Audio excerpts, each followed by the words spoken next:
प्रधानमंत्री नरेंद्र मोदी ने 15 अगस्त को लाल किले के प्राचीर से देश की डेमोग्राफी बदलने में जुटे घुसपैठियों पर चिंता जाहिर कर ये जता दिया है कि भविष्य में सरकार इसके लिए कुछ कड़ा कदम उठाएगी।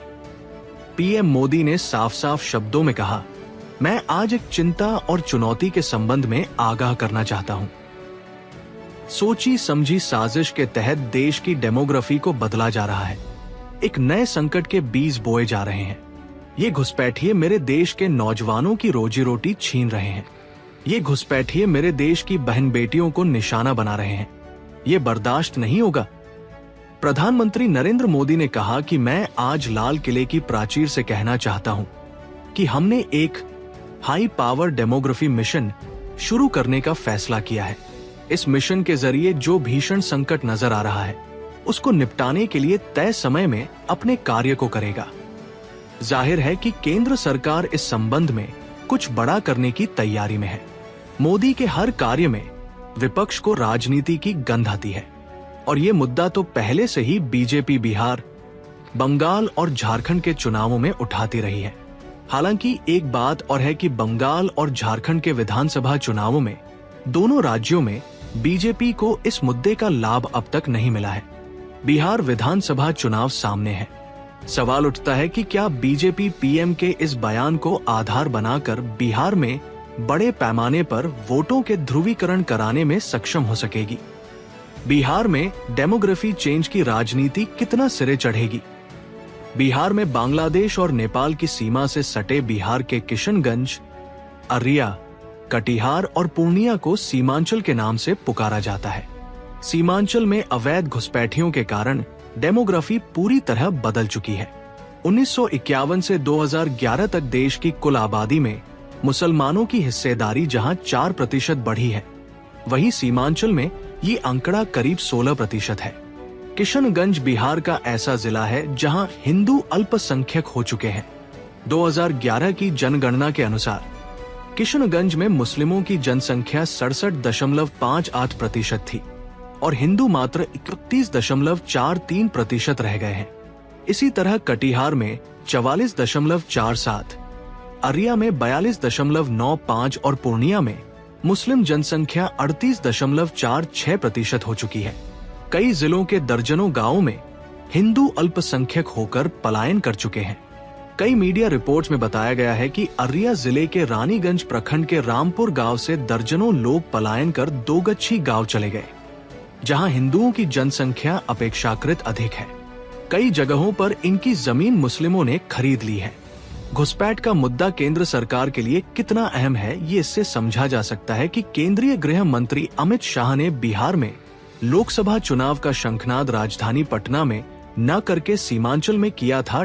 मोदी सरकार के आने के बाद से पूर्वोत्तर राज्यों की केंद्र सरकार के साथ हुई बैठक में भी ये मुद्दा प्रमुखता से उठता रहा है। 2001 से 2011 के बीच दशकीय जनसंख्या वृद्धि दर पर नजर डालें तो पूर्णिया में 28.66, कटिहार में 30, अररिया में 30 और किशनगंज में ये 30.44% है। घुसपैठ को नकारने वाले दलील देते हैं कि मुस्लिम बहुल इलाका होने के कारण सीमांचल में जनसंख्या वृद्धि दर अधिक है, पर देश के अन्य हिस्सों में मुसलमानों की वृद्धि दर इतनी नहीं है। साफ जाहिर है कि इन जिलों में बाहर से आए घुसपैठियों ने पनाह ले ली है।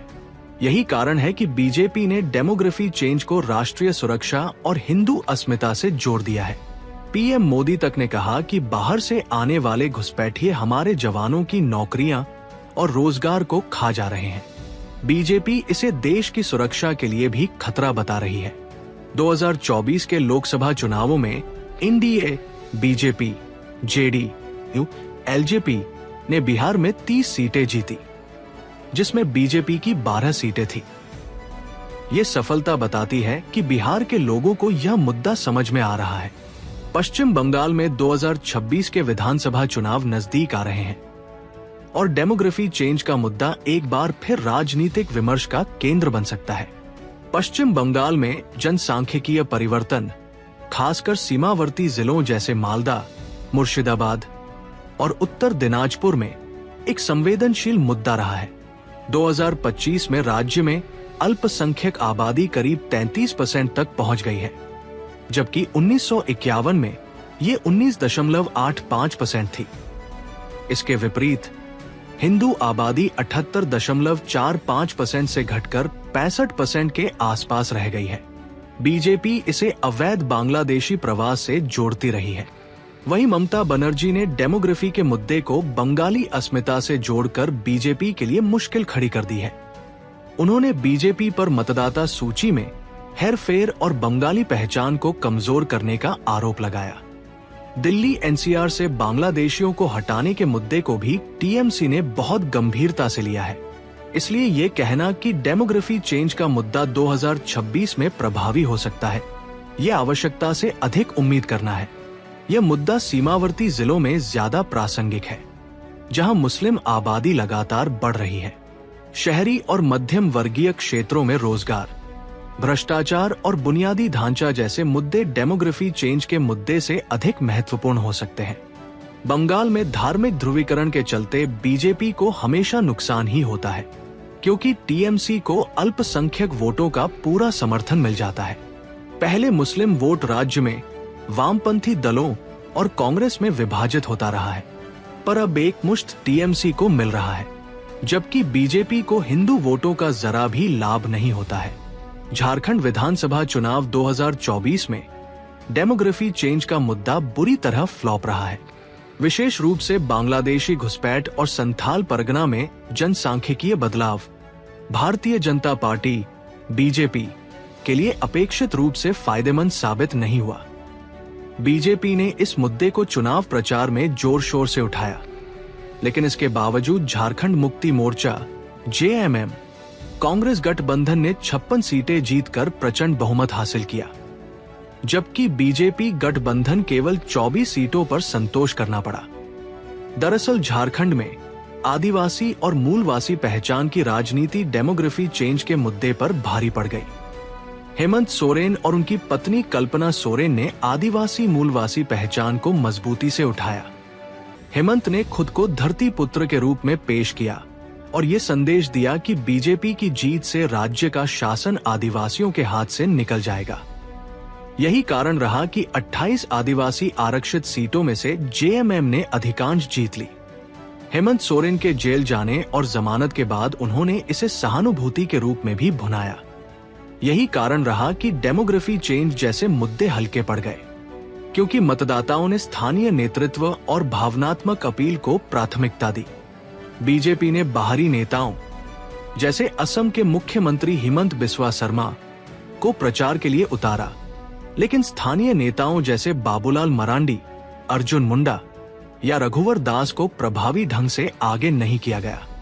एक कारण यह भी रहा कि डेमोग्राफी चेंज जैसे महत्वपूर्ण मुद्दे को आदिवासियों ने शक की निगाह से देखा।